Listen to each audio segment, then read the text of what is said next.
Good afternoon. The September 13th meeting of the Oklahoma City Water Utilities Trust will be in order.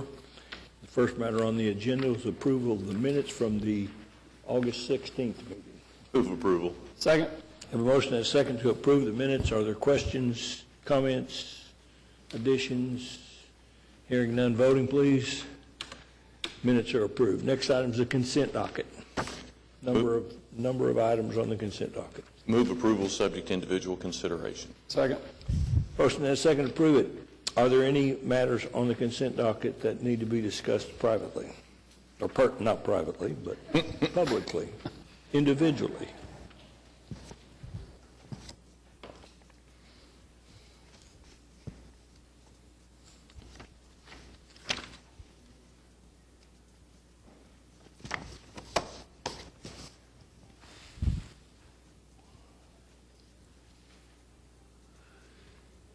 If no one has any items to be heard individually, voting please.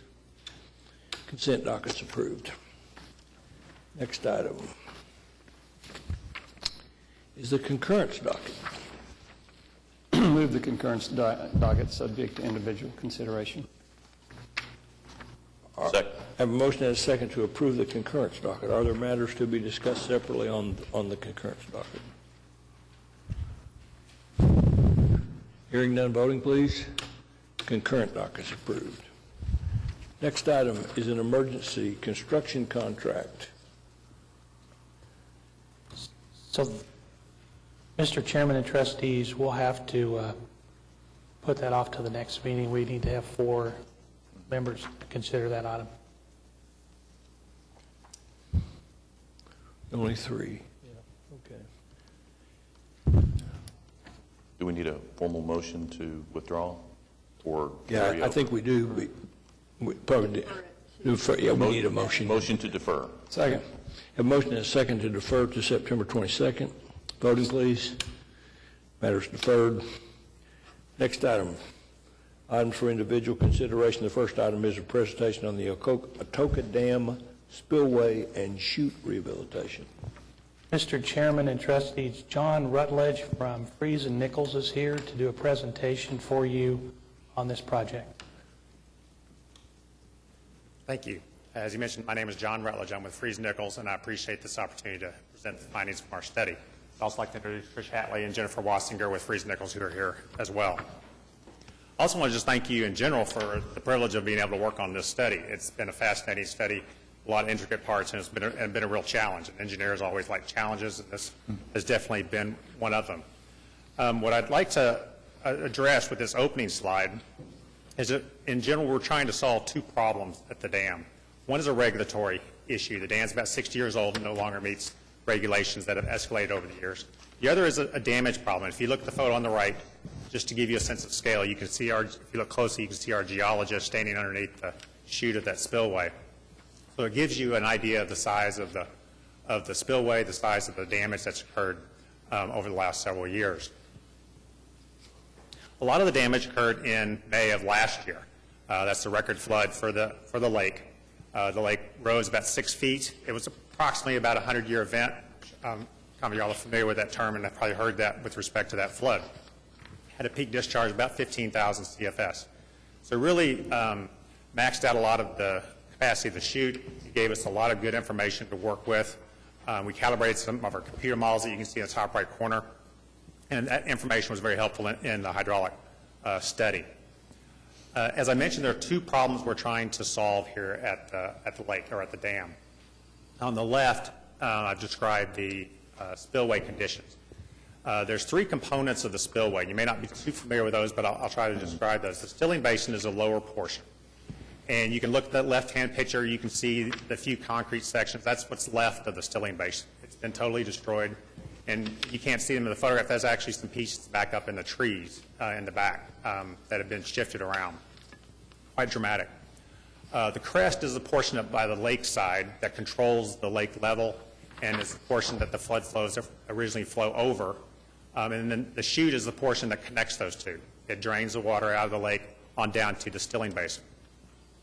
The crest itself is damaged as well as undersized and needs to actually be replaced. The chute portion that's remaining is undersized, but it appears that the damage that it has is repairable. So that's the fundamental structural portion. The other portion is the regulatory. State regulations require that this dam pass 75% of the probable maximum flood. If you're not familiar with that term, that's a hypothetical, a theoretical event that is theoretically the largest flood that could practically occur at all. There's not a frequency attached to it because it's an upper limit, theoretical limit. But that's the typical guidance for all the states in the United States. And for this dam, because of its age, the OWRB requires that this dam pass 75% of that. Right now, it only passes about a third, which would be equivalent. We can put a statistic to that. That's equivalent to roughly a 1,000-year flood is what the dam could pass now based on our estimates. And so we really have two ways to address that. We can either enlarge the spillway to let more water out, or we can raise the dam and increase the storage capacity to store more. Because that PMF is a set hypothetical flood, and we need to configure the dam and spillway in a way that allows it to pass that safely. And so but in reality, the most cost-effective is usually a balance of those two. This dam's no exception. John? In that regard, yes. We talk about the crest being undersized and the chute being undersized. Yes. Is that in relation to the new criteria? Yes, and its age. It's not only the undersized for the discharge it needs, but structurally it's undersized. It's 6 years old. We have different criteria these days. Okay. All right. Thank you. And so kind of cutting to the chase, as interesting as all the alternatives were, I'll just jump to the five main alternatives that we looked at. There's lots of components, and I'll be able to go through some of them, but I've organized this by the primary spillway alternatives. The first two up there are really geared primarily towards trying to do as little new as possible, to try to repair as much as possible. The first one is to change nothing of the configuration. We have to replace the crest, and that photo on the right is the crest of the spillway, looking along the length with the upper part of the chute on the right of that. And so that it would replace the crest and repair the rest, and including the stilling basin. But to do that, because you're not increasing the capacity, we have to raise the dam 11.5 feet, which is a very difficult and challenging option. The next one is very similar. We're trying to increase the hydraulic efficiency by shifting the weir, since we have to replace it anyway. That helps some, not as much as we'd hoped, but we still have to raise the dam 9 feet under that option. The next three are all totally replacing the spillway and the chute and the stilling basin. The first one, we looked at a gated spillway. That had the most discharge capacity, so it would require raising the dam the least. It still requires raising it 5.5 feet. It also is the most expensive alternative, so that didn't really work. The next two are variations of the same theme, which is a labyrinth spillway. If you're not familiar with that, I'll show you a picture on the next slide. But it's a very efficient means of letting water out in an uncontrolled fashion. And uncontrolled just means no gates. And so there are two different variations on that. The first one would have the entire labyrinth to form the actual pool level, but we ran into a problem with that because it increased the 100-year discharge by 60%, and we didn't want to change that 100-year flood level downstream and have that increase the flood risk for that folks downstream. So the compound is a way to balance that. That actually ended up being the recommended option, which is why it's highlighted. Here's some examples of labyrinth spillway. The pictures on the left are from a dam we designed on the Brazos River in Waco. And the labyrinth just means that zigzag shape that you have. So it gives it a very long weir length, so that's how it increases the discharge. It makes it very efficient in a tight space. And that's our primary challenge here, is we don't have room to expand the spillway. We've got to increase the capacity in the current footprint, and that's what made it so challenging. So the labyrinth spillway allows us to do that. And the picture on the right shows the shape that we're looking at. In each V section of the zigzag shape, that's called a cycle. So if you look at the top of the alternative 5 on the right, you'll see there's 4 cycles on that portion of that section of the labyrinth. And that would control the lake level. And that would be the normal spillway where most floods would go through. The 12.5 cycles along the left would only engage at about the 100-year flood. And that's how that compound nature is how we were enabled, so that the 100-year flood would be no different than it is now, but we're increase the discharge capacity tremendously for the more extreme floods, and that way we could meet state criteria within that same relative footprint. We do have to widen the chute. You can see the yellow lines around the existing chute. We have to widen it another 40 feet to get the capacity that we need for that extra discharge to be allowed out. The chute above the smaller portion of the compound here, is that going to remain? Well, that's going to be looked at. We only need to remove what would affect the hydraulic capacity of that labyrinth. The rest can stay. Right. So part of the design phase would be to do a model study, and that will help figure out Right. how much room we need and how much has to actually be removed. This is just a collage of the different alternatives that we looked at. You can see in the middle that single labyrinth that we had looked at, the shape, and a few other factors. Just in the interest of time, I won't go into those in any detail. Now, to get to the various components of this, again, the spillway is kind of the controlling feature. I'd mentioned that the damage is something that we need to fix. That actually was very consistent among all the different features, so we looked at it by itself. We looked at the cost of replacing it as it was originally designed with a new concrete chute matching it, and that was very expensive and difficult. We also, because the rock quality is very good down there, we wanted to take advantage of that. And so we had two options that we looked at. They priced out about the same, so we're recommending to take both those options into final design to make a final choice in that phase.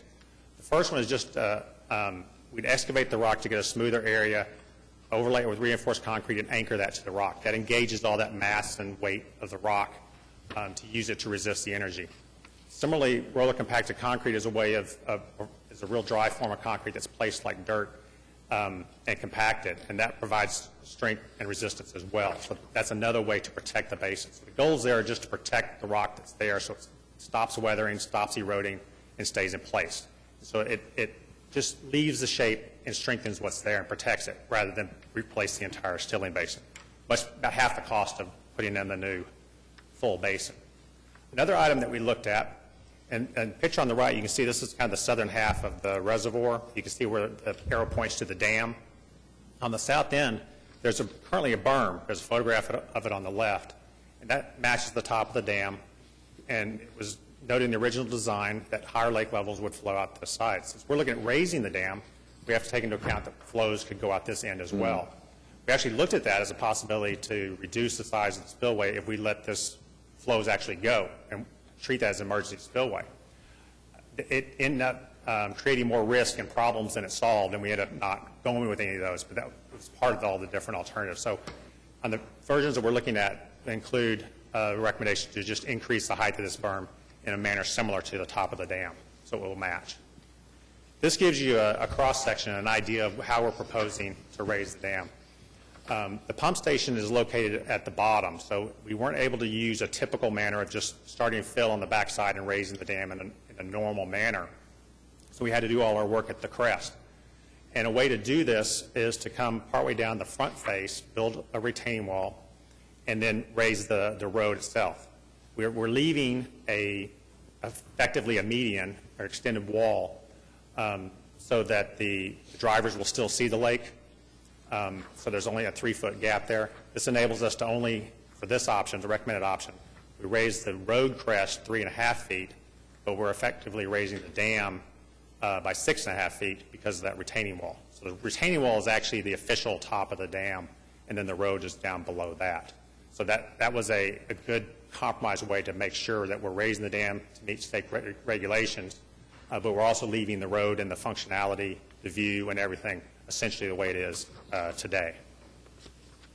So this gives a summary of the different costs of the 5 spillway alternatives and with all the different components included, starting with the first 2 that are more of a repair and raising the dam quite a bit, down to the recommended one with the compound labyrinth, the wider chute, and increasing the top of the dam by 6.5 feet. The cost range from 22 to 32 million. The recommended one is 25.6. And I just want to point out we didn't end up recommending the lowest cost, and that was a tough call. But we felt like with a lot of discussion with the staff, we really felt like the recommended alternative is the best balance of the cost for the risk. And it boils down to two items. On the first option, which is the lowest cost, we would have that wall that you saw on the previous slide, it would have to be 22 feet tall. The base would have to be right at the lake level. And so putting a very tall wall with a lot of fill on a compressible on the dam itself, it's not on a solid rock foundation, it's on the dam. None of us felt comfortable with that. and it's just an option never could get the warm and fuzzies with or feel comfortable with. So that was a problem. And there's also, if we're putting this much money into it for 10% more, aren't we better off with just a new structure that we could all feel much more comfortable with? So we felt like the long-term interest of reducing maintenance, reducing risk, that the additional cost was the preferred alternative. So that's a brief summary of the study and the recommendations, and I'll be glad to answer any questions that you have. What do you have to do with the lake level during construction? During construction, we mentioned in the study that we will likely need to lower it. In front of that crest, there's a rock ledge that's 5 feet low, and that longer portion of the labyrinth will be founded on that, and it would reduce the risk during construction and the cost of construction if we were able to keep the lake below that level, which would be 5 feet low. And construction time is estimated at? We don't have a defined time. My guess is that it's going to be, probably depending on the seasons, 9 to 12 months. So the starting time will affect how long that takes.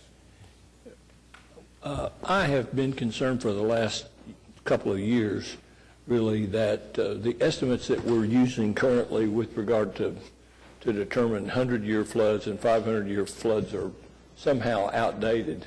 And that is, and it just, that's kind of an intuitive thing, it's not a, because when you have a 200-year floods and a 500-year flood in the span of about a week, or 2 weeks or 3 weeks or whatever it was a year or so ago, it makes you start to wonder if maybe the climate change things haven't created a new paradigm for that calculation. So one of the things I'd want to do is I want to be sure that this is large enough in the event that that somebody comes up with the fact that 100-year floods are now more frequent and they're now 50-year floods, and there's another definition. I mean, I don't know that that'll happen, but it seems to me it's just we've experienced so many 100-year events and 500-year events in the last couple of years that it certainly raises a question. And it's a valid question. You're not the first one to raise it. These floods come in streaks, and you tend to get a series of them, and you'll hear about a 100-year flood here and a 100-year flood there and a 500-year flood up there. And statistically, I could get into detail and actually explain that, because if you look at the same spot, then that 100-year flood doesn't happen as often as it sounds like, because we're comparing multiple spots. That may not really resolve the concern you have, because your concern is valid. As for the global warming, whether that has a true impact or has any visible impact, it's too hard to tell, because we're dealing with hypothetical events. From the regulatory point of view, if it makes you feel better, the hypothetical event that 75% of the problem maximum flood is much bigger, far beyond the 100-year flood or anything particularly close. It's a very conservative regulation, and it's meant to be, because it's for large dams like this. And so that conservatism that you're concerned about is there in the regulation and will be there in the solution. How much will raising the dam this much increase the capacity of the lake? The storage capacity, I don't have that number off the top of my head.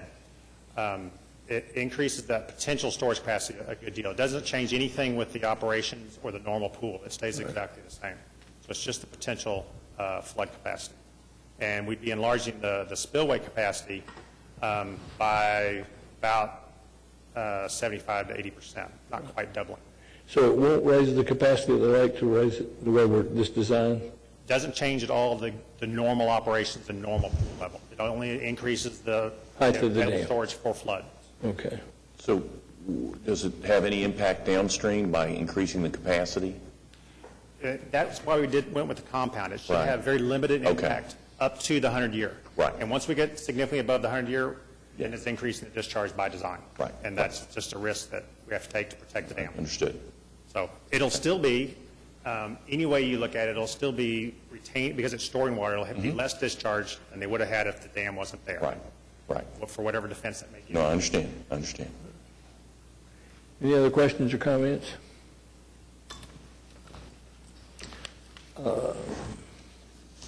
Thank you very much. Thank you. Do we have a motion to receive the report? So moved.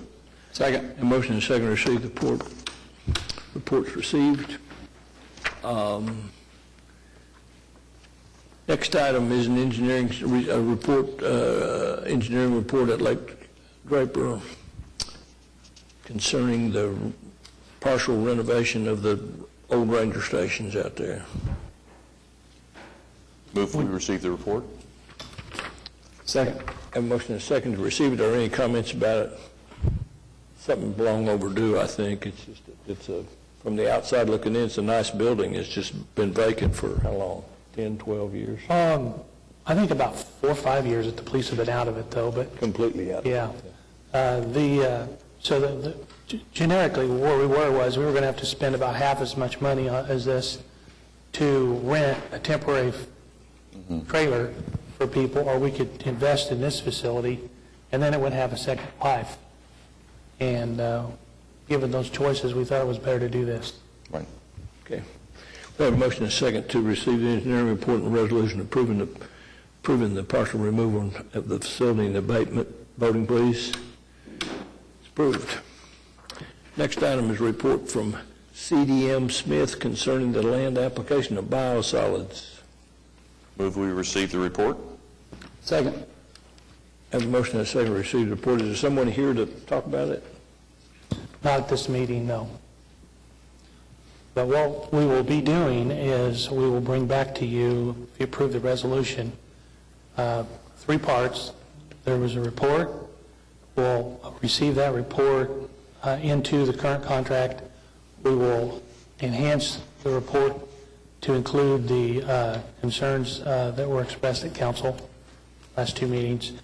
And we will add additional services to assist the superintendent of wastewater quality complete the preparatory actions to prepare for the new contract that will start in January.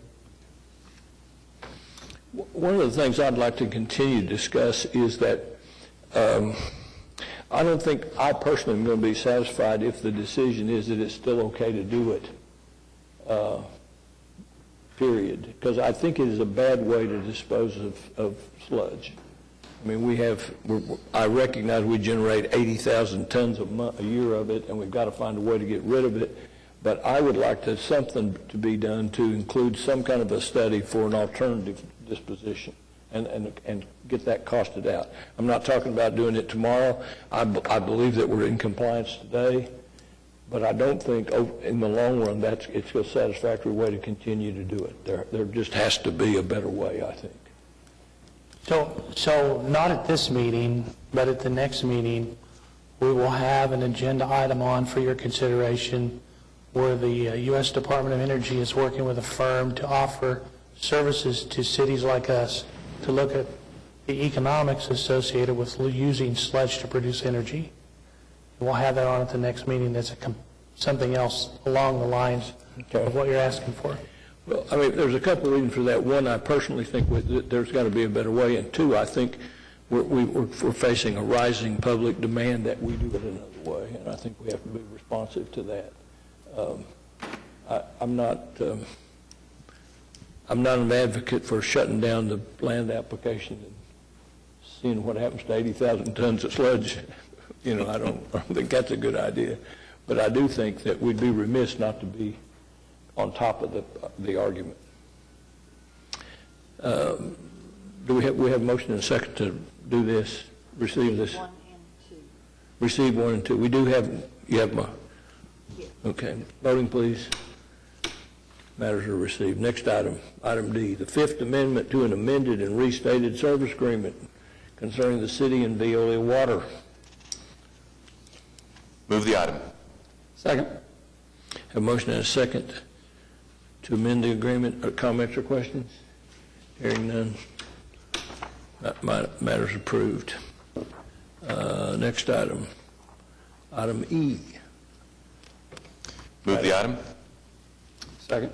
Okay, has to do with the bond. Any comments or questions?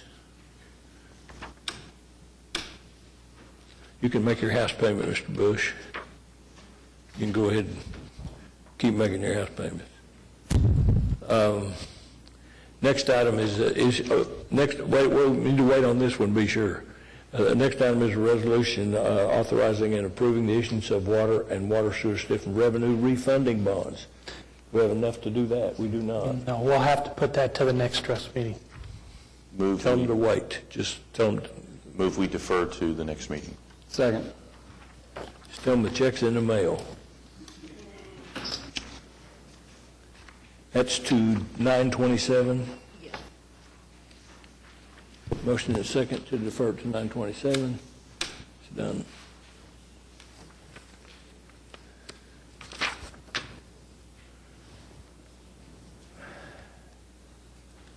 Resolution authorizing the general manager to negotiate an agreement with Devon Energy to purchase recycled water. Move approval. Second. Think you'd be interested in a little sludge also? We're hoping that will help pay for some of the things we have to pay for at the trust. Okay, all right. A motion is second to approve. Matters approved. Next item from trustees. Any comments? Next item, the general manager report, implementation of new water conservation programs, local restaurants. So, Mr. Chairman and Trustee Mallory Gotcher's here with our water conservation program, and we have a couple of items for you on water conservation. The first, you'll have a flyer here that we're going to be putting out. We've met with the restaurant associations, and Mallory's worked on that, and they're excited about helping us with water conservation, and we're going to be moving forward on that one. The second one is that we had our second annual landscape award program, and we have the first, second, and third place winners. The third item is the disaster recovery test for the billing system was completed successfully again, and so we have a disaster recovery system that works in addition to our production system. And we just, on the last report we have, we turned in our response to the questions from Tinker Air Force Base on the municipalization of the water wastewater system, and they told us we would expect within 3 to 5 weeks they hope to have their further questions back to us, and so we'll see where that goes. The last is that the Oklahoma Governor's Water Conference is the 11th and 12th of October.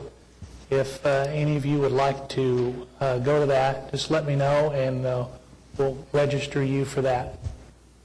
That's in Norman at the Embassy Suites this year. And if we have 3 of you wanting to go on the afternoon of the 11th, we'll work on a new meeting date. Any other comments or questions from trustees? Are there citizens to be heard? No one has signed up? We're adjourned. Thank you.